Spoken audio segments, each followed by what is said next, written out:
nanaginip sila ng gising. Oo. Kasi ito, sabi ba naman, yung mga dating bumabaha, hindi bumaha. Oh. Ang problema, yung dating hindi bumabaha, Bumabaha! Ay, wala rin. No. Kamote rin. Nag-exchange lang. KMU. Ay, kamote may lalo talaga. KMU. Mga tirada naman, Chairman, ano ba naman yan? Chairman Artes? Hindi, at saka iba yung sinasabi ni Artes at saka ni Dizon. Di ba magkaiba tinuturo pa sila? nga siya ni Dizon? Ikaw naman kasi hinarangan mo ng barrier Hindi tuloy nakadalo yung Sinisi tubig. ka pa, Chairman? Nababad yung asfalto. Yan. Yan. Bitak-bitak. Oo. Kamoting Ay, ganon. kahoy. Oo. Paano Bago, yan? eto nakakatawa ko ha. Opo. Eto, pinagmalaki pa yung 11 mobile pumps daw. At isa daw sa mga bombang ito ay kayang magbomba ng 1.5 cubic meters ng tubig kada segundo. Na ito daw 1.5 cubic meters ng tubig kada segundo ay katumbas sa isang Olympic-size swimming pool in 30 minutes. Wow! Oo nga, Olympic-size Parang in 30 ano minutes. to, Times 11. 1.5 months naman ang ulan, bumagsak in 9 days. Wala rin. Lunod din. Sa 73 Kamote. pumping station yan, ha? Hindi ba niya nakita Ay, grabe yung naman. video ng mga Oo. baha sa Metro Manila? Umaagos Pambihira, Ayan. oo. Kaya tuloy ang ating Pangulo ngayon namumura dahil dyan sa pagkakamali ng iba. Kasi di ba sinabi niya, Pagkakamali ng mayroon iba. tayong 5,500 flood control projects. Oh, di ba? Ayun. Kawawa Kamote. naman yung Pangulo natin. Siya yun, minumura, Oo. pero kayo ang may gawa. Yan. Oo. Oo. Bago sinasabi, okay daw naman operational lahat ng mga pumps. Di ba si Congressman Kimbo nagre-reklamo? Di ba? Siya pa mismo nagreklamo. Oo, kamote daw yung mga bomba. Oh, yun naman pala Bakit daw hindi at gusto nilang paimbestigahan? Oh, yan, Oo. yan na. Ay, wala Kayo-kayo na. na. Kayo-kayo na. Oo, puro pagpapabango Ayaw harapin yung katotohanan. The first step na kayo ay magbago ay harapin ang katotohanan. Yes, aminin ang pagkakamali. Hindi yung in denial. Opo. Kita mo, Tagalogin mo. Ito sabi ni Artes. Huwag tayong magsinu... Asa na? Teka muna Tagalog yan Ito sabi ni Artes. Sige, attorney. Tagalogin mo. Okay. There is a big improvement. Merong malaking pagbabago. Considering the fact that Kahit na may nangyari dyan. previously, several roads were submerged Ayan, dati ay maraming mga kalsada ang lumubog. during heavy downpour. Ayan, dahil sa noong panahon ng maraming ulan. Now, the waters are only gutter deep. Oh, 'di ba? Oo. Ngayon daw ang tubig ay hanggang lang. Yung sa sidewalk, gutter pang deep. gutter lang, So, hindi pa siya lubog, lumalagpas. Pero gutter deep, hindi ba lubog din yun? Ay, mali din 'yun. Lubog 'yun, sir. Ano ka ba? Oo nga Bumaba lang sa paa mo pero lubog pa rin. Sabi pa niya, the Kamanava area Ang area ng Kamanaba was not flooded that much. ay hindi masyadong binaha niyan. Pero baha pa rin. Baha pa rin, nakapambira. Ano ba naman yan? Luloko nyo Pinaganda nyo lang yung salita nyo, ganun pa rin yun. Si Victor na lang patawanin natin, wala tayong sound effects Ayun Ayan, niloloko tayo nitong si Artes talaga. Parang sinabi niya Boss, ayos Ayos. Oo. Anong ayos doon? Halimbawa may cancer ka. Ayos, boss. Ayos. Yung cancer nyo, Ayusin ko mamaya. 90% na lang. Nabawasan namin ng 10%. May cancer pa rin. Niloloko tayo Yan ang problema. At sa kabila ng mga sakunang ito, anong ginagawa ng ating gobyerno? Ayan, nagdadagdag ng budget para doon sa ipapagawa. Ito, walang kinalaman to Opo. Pinagdiwang pa.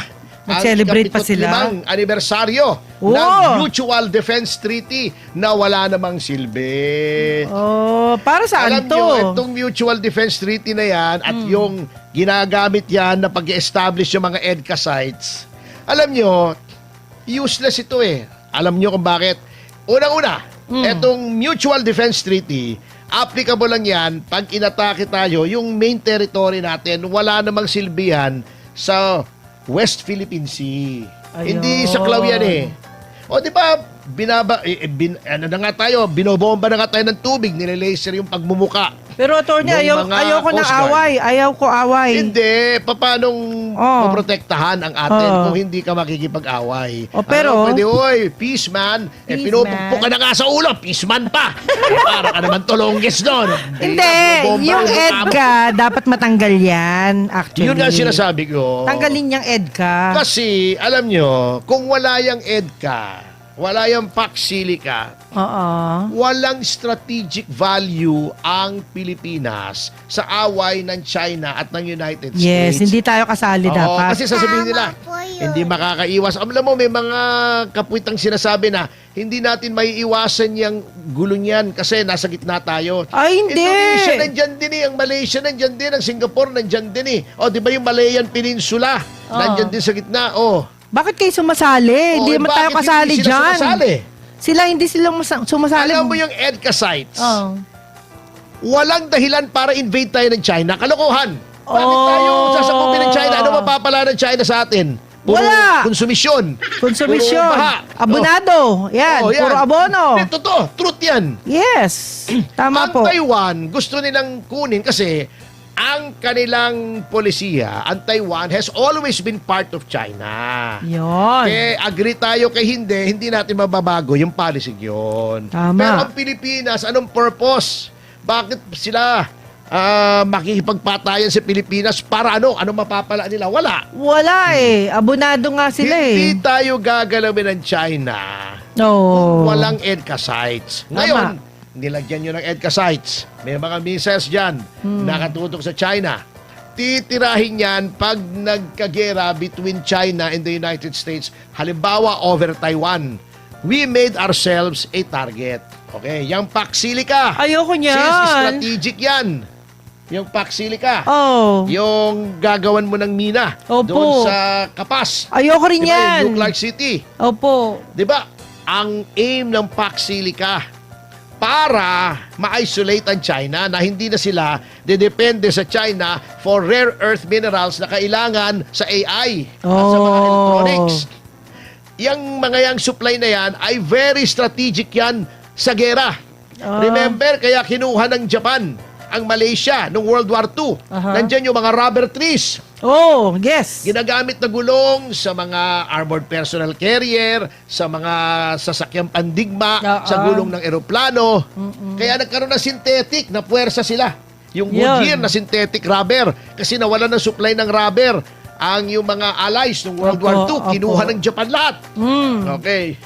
Yan, kapag naggera, syempre, i-deprive mo ng AI at electronics. Yung kapasidad ng iyong kalaban ay kailangang wasakin mo. Yun. Titirahin yan. Ginawa nating target ang sarili natin. Yun ang mabigat. Hindi Oo. natin kaya yung away na ganyan. Mm-mm. Ay, nako. Nakisali tayo. Dapat tayo, katulad ng Indonesia. Marunong makisama. Hindi naman sa pakikisama Marunong, sunod-sunuran. Yeah, hindi tayo aso. Kita mo ha, Oh. hindi nila inaabandona yung claim nila Opo. laban sa China doon sa ilang bahagi ng South China Sea. Yes. At saka yung mga isla-isla ron. Mm. Di ba sinabi ni Alan Peter, Opo. ang pinakamaraming may isla dyan ay Malaysia, hindi China. Oh. Yung inukupa at ginawang mga military facilities. Opo. Okay. Pero, sa ibang bagay, nagkikipag-cooperate sila. Kaya meron na silang mga benepisyo, may high-speed rail na sila. Ang Indonesia, mayroon ng aircraft carrier. Okay. Oo. Tayo, wala. Carrier air conditioner, meron tayo. Nako, wag na tayong bumalik sa away. Masyadong masakit ang gera. Masyado tayong nakiside sa Amerika. Amerika. Alam nyo, hindi lamang sa diplomasya, kahit sa larangan ng pag-ibig, Oh. pag iyong na, tatamarin ka na eh. Yes. Wala nang challenge. Dapat pakipot. Ayun. Di totoo naman. Oo nga. Di ba? Pero attorney, Pag iyong na, titingin ka na sa iba. Hahanap ka na. Baliwala na sa iyo. Tayo talagang tutang-tuta tayo ng Amerika At to the extent na yung mga opisyal natin nilalait pang China. Pero attorney, hindi naman tayo kasali dong dalawa Sila lang Hindi, may away tayo sa China. Oo. Hindi naman maipagkakaila. Yung sa arbitral tribunal Opo. hearing ay yun pala ang nangyari. Natabunan ito. Pasensya na. Yan! Nasira na yung ulo ng tech natin. Naiisip kung anong problema. Yung pala, natabunan lang ng tissue. Ayan! Kasalanan mo yan, attorney. Kasalanan ko ba? Parusa ka! Yan! Tissue mo yan Parang kasalanan ko pa, sabi ni Bea Alonso. Sige, panindigan mo ang dahilan mo. Para Anyway, yan ang sinasabi ko. Mm. Pwede namang collaboration in certain areas. Opo. At pwede mo ipaglaban naman yung ibang prinsipyo mo. Yes. Oo. Tayo all or nothing tayo kalaban natin ng China, laitin natin yan. Di ba? Hindi tayo ganyan basta mag-isip tayo sa Amerika, lagay tayo ng bases ng Amerika. Yung EDCA, practically, US military bases yan Ay, ang Pacsilica, yan ay parang facility na ang makikinabang ay ang Western countries, ang Europa at ang Ayan. Amerika. Di naman tayo Para tayo namimigay ng lupa natin sa ibang lahi. Oo, bago sasabihin nila, oy, may trabaho kayo. Oo nga, may trabaho kami, pero anong trabaho namin? At the end, mawawalan Parang kami ng lupa. Parang yung Bata. maid sa Japan, otosan. Otosan. Oo. Diba? Diba? Gagawin nyo pang utosan Sa kami. restaurant, amin yung lupa. Kayong may-ari ng restaurant, kami mga waiter. Katulong. Bakit? Sasabihin nila, may trabaho. Anong trabaho natin? Taga-assemble, taga-mina. Di ba? Yung mga delikado sa atin mapupunta. Yung kanilang teknolohiya, hindi naman nila ibibigay sa atin. Tama. Ibang klase yung, magtayo tayo ng restaurant. Mag-waiter ka muna, mag-cook ka muna. Para Utusan ka matutunan muna. mo kung paano yung luto. Pagkatapos, ikaw na ang may-ari ng restaurant. Hindi ganun po. Forever, Kung ganun. mga waiter tayo. Katulong tayo forever. Oo, katulong tayo forever. Yun lang ang trabahong ibibigay sa atin. Ayoko niyan. Pis-pis. Oo, diba? Sa Ayoko niyan. Pis-pis, pira-piraso. Attorney, kawawa naman. Katulong na nga ako sa bahay. Katulong pa ako sa labas. Kaya nga Ay. yun nga ang problema. Walang kakwenta-kwenta. Bago, eto pa.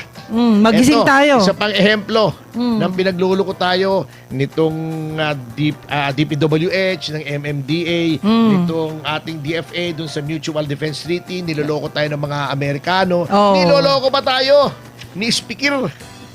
Si Speaker D. Kilala mo si Speaker D? Boji D? Si Boji D. Sabi ba naman, ready daw ang mga congressman na tumulong dahil doon sa flood control. Bihira, ready kayo tumulong. Kayo nga naggigipit dyan Hindi nga maumpisa-umpisahan Kayo nga ang nagnakaw din sa flood control kaya nagbabaha. Kayo pinagluloko nyo kami. Palibhasa, malapit-lapit na eleksyon. Ayun na, nagpapag-good luck na kayo. Diba? Nagmo-monitor daw sila ng sitwasyon. Minomonitor nila yung baha na sila may kagagawan. Sabi na sa mga tao, kayo naman kasi, lumikas na kayo pag pinalikas kayo. Ba't nyo kasi lumikas? Kayo may kasalanan. Pambihira tayo Yun lang. kasalanan. Kung hindi nyo ninakaw yung flood control na mahigit 1 trilyon, hindi na kami kailangan lumikas. Ayun. Diba? Andyan na yung budget. Yan my goodness. Nagluloko tayo. Alam mo, di ba? Natatandaan mo yung sinabi ni Dr. Jose Rizal. Yes, ano po yun? Sa isa sa kanyang mga isinulat. Sabi niya, eto, Sige tagalogin mo. Sige po. La Gloria de Salvar el País. Ay, ambot sa imo, attorney. Ano ba yan? Ulitin natin. In-Espanyol mo. Sige. Ako na magtatanong. Ikaw na. La gloria de salvar el país no pertenece a los que contribuyeron a su ruina. Yan. Ang ang karangalan na magligtas ng bayan ay hindi maaaring ibigay doon sa mga sumira mismo. Si sa senyor. bayan. Porque, senyor. Si senyor. O, tandaan nyo to. Paano nyo aayusin, no? Oo nga. Meron pa silang nalalamang prevention, preparedness, public cooperation, safe Kayo nga sumira eh. Ano pang Paano problema? prevention? Kayo yung sumira sa prevention. Walang may taong sumira niyan. Nako. Ang bihira. Ayan, good luck na lang sa atin lahat, attorney. Good luck na lang sa atin. Sa nakaka